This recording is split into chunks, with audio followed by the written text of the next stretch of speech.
என் அன்பு குழந்தையே, உனக்கான நல்ல விஷயங்களை செய்து கொடுப்பதற்காகவே உன் தாயானவள் இன்று உன்னை தேடி வந்திருக்கின்றேன். என் தங்க குழந்தையே, தினமும் இரவில் உன்னுடைய இல்லத்தை ஒருவர் நோட்டமிட்டு கொண்டிருக்கின்றான். உன்னுடைய இல்லத்திற்குள் மட்டுமல்ல, உனக்கு ஒரு மிகப்பெரிய ஆபத்தை கொடுக்கத்தான் இந்த ஆண் உன் இல்லத்தை சுற்றி சுற்றி வந்து கொண்டிருக்கின்றார்.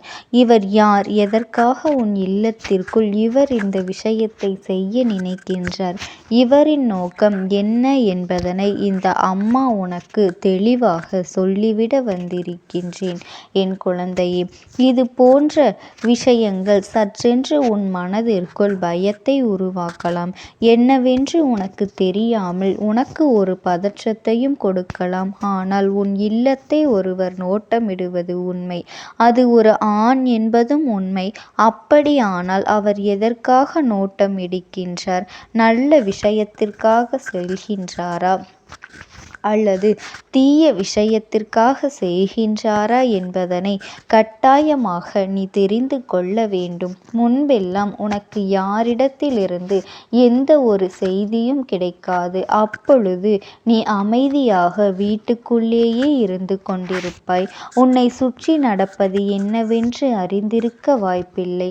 ஆனால் இப்பொழுது நீ வணங்குகின்ற தெய்வங்களின் வாக்கினை முழுவதுமாக உன்னால் தெளிவாக கேட்க முடிகின்றது அல்லவா? உன்னை சுற்றி நடக்கின்ற விஷயங்கள் எல்லாம் அவர்கள் உனக்கு தெளிவாக எடுத்து சொல்லி கொண்டிருக்கின்றார்கள் அல்லவா? அப்படி இருக்கும் பொழுது உன்னை சுற்றி நடப்பதை எல்லாம் நீ தெரிந்து கொள்வதில் எந்த ஒரு தவறும் இல்லை. அதுவும் இந்த அம்மா சொல்லும் பொழுது அதில் இருக்கின்ற ஆழமான உண்மையை நீ புரிந்து கொண்டு என்ன செய்ய வேண்டும், எப்படி செய்ய வேண்டும் என்பதனை தெரிந்து கொண்டு உன்னுடைய வாழ்க்கையை நீ காப்பாற்றி கொள்ள வேண்டும். உன் அம்மா உன்னிடத்தில் ஒரு விஷயத்தை கொண்டு வந்து சேர்க்க முயற்சி செய்கின்றேன் என்றால் நிச்சயமாக அதற்கு பின்னால் ஏதோ ஒன்று உன் வாழ்க்கையை போட்டு உன்னிடத்தில் குழப்பங்களையும் கஷ்டங்களையும் ஏற்படுத்தி கொடுக்கின்றது. அதனால் தீர்வினை கொடுப்பதற்காகத்தான் இருக்கும். இது இந்த அம்மா காரணமில்லாமல் எதையும் உன்னிடத்தில் சொல்வது இல்லை. நம் இல்லத்திற்குள் நாம் உண்டு, நம் வேலை உண்டு என்றுதான் இருக்கின்றோம் என்று நீ யோசிக்கின்றாய் அல்லவா? ஆனால் உண்மையில் இப்படி இருப்பதினால் என் குழந்தை என்னவாக இருந்தாலும் எது உனக்கு எதுவுமே தெரிவதில்லை.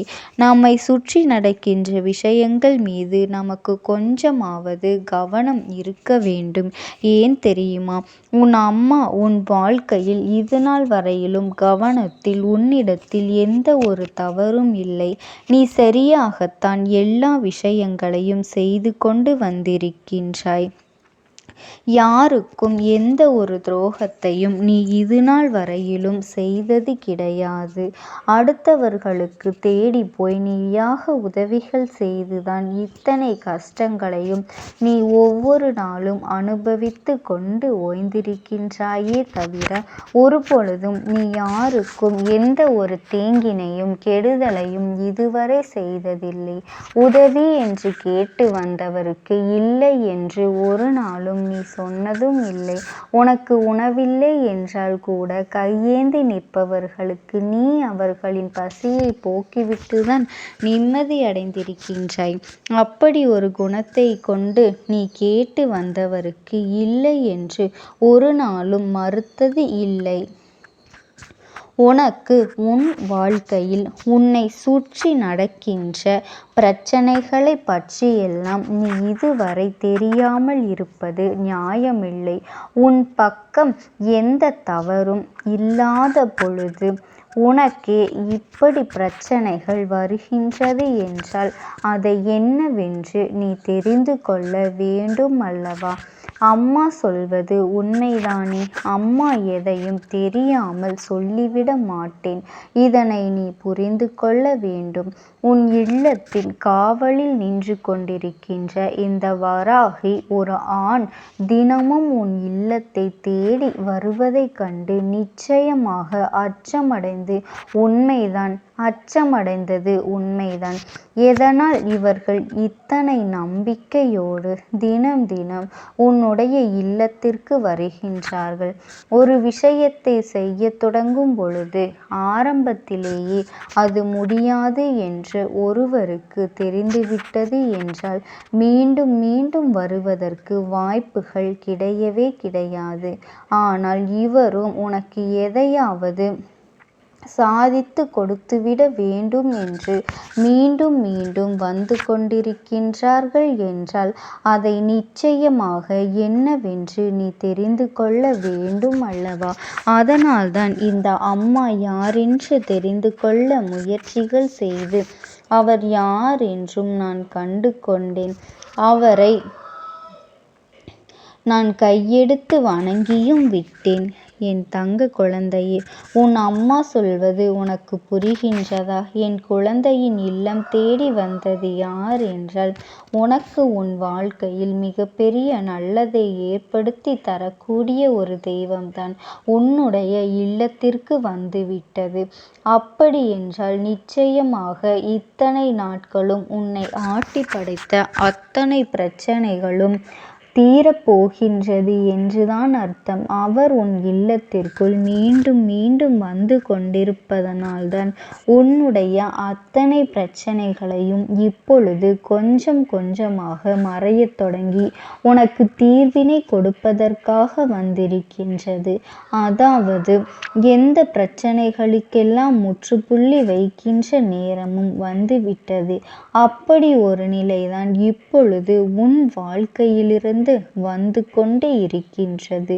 இவர் ஒரு விஷயத்தை நினைத்துவிட்டார் என்றால் உன்னுடைய சந்தோஷத்தையும் வெற்றியையும் ஒட்டுமொத்தமாக உன் கைகளிலேயே துரத்தி கொடுக்க தயங்க மாட்டார் என்பதனை நீ புரிந்து கொள்ள வேண்டும்.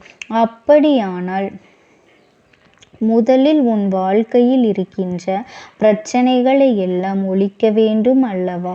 எல்லா கஷ்டங்களும் உனக்கு உச்சத்தை தொட்டு அது உனக்கு மன நிம்மதியை கெடுக்கும்படி இருந்துவிடக் கூடாது அல்லவா? இவர்களால் தான் உனக்கு நடக்கின்ற அத்தனை நல்ல விஷயங்களும் வந்து கொண்டு இருக்கின்றது. என் தங்க குழந்தையே, நீ ஒரு விஷயத்தை தொடங்கும் பொழுது எப்பொழுதுமே ஒருவித பயத்தோடு தானே தொடங்கி கொண்டு இருக்கின்றார். இவர்கள் நிச்சயமாக இவர் யார் என்று தெரிந்தால் நீயே சந்தோஷப்படுவாய். என் தங்க குழந்தையே, உன்னுடைய வருகைக்காக அவர்கள் ஏங்கி நிற்பது உன் குலதெய்வத்திற்கு சற்று மன வருத்தத்தை தான் கொடுத்துவிட்டது. அது மட்டுமல்ல, இரவு நேரத்தில் நீ மிக விரைவாகவே உன் வீட்டிற்கு வந்துவிட வேண்டும். வீட்டிற்கு வந்து உன் குடும்பத்தில் இருப்பவர்களுடன் கொஞ்சம் மகிழ்ச்சியாக இருக்க வேண்டும் என்றுதான் அவர்கள் நினைக்கின்றார்கள். என் தங்க குழந்தையே, அந்த அப்பன் முருகன் தான் தினமும் உனக்கு உன் இல்லத்தின் வாசலில் காவலுக்கு நின்று கொண்டிருக்கின்றார் என்பதனை நீ மறந்து விடாதே. அதனால் எந்த ஒரு தீய சக்தியும் நிச்சயமாக உன் வீட்டிற்குள் நுழையாது என்பதனை நீ இன்று தெரிந்து கொள்ள வேண்டும். ஓம் சக்தி. ஓம் ஆதிபராசக்தி.